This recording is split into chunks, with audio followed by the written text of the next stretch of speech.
Hey, today I'm going to show you guys how to set up our layer mask for our watercolor project. The first thing you'll need to do is download our watercolor brushes from the class website.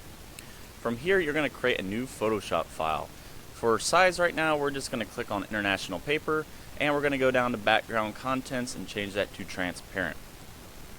From here you might need to minimize Photoshop so you can drag and drop your watercolor brush preset file into Photoshop.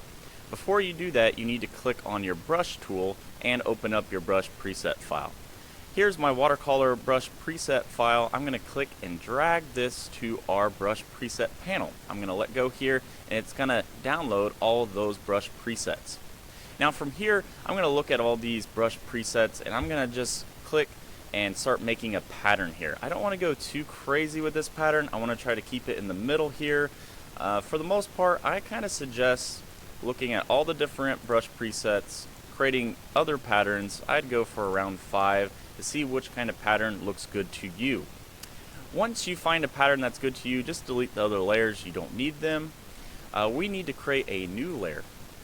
Now in our new layer here, we need to create a complete white background. One of the easier ways to do that is to use our shape tool, our rectangle tool, and we're just going to create a big rectangle here. We're going to go up to fill and we're going to change this to white. Make sure your stroke is white as well. Next thing, we'll go back to our pattern here. We'll toggle the visibility and we need to select this pattern. The easiest way to do that is to go to our select from the menu and go down to color range.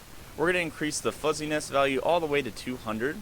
You're going to need to use our eyedropper tool and select your pattern right here and you should have a nice white contrast to our black background here. Next thing you'll do is hit OK. We'll have a nice selection here.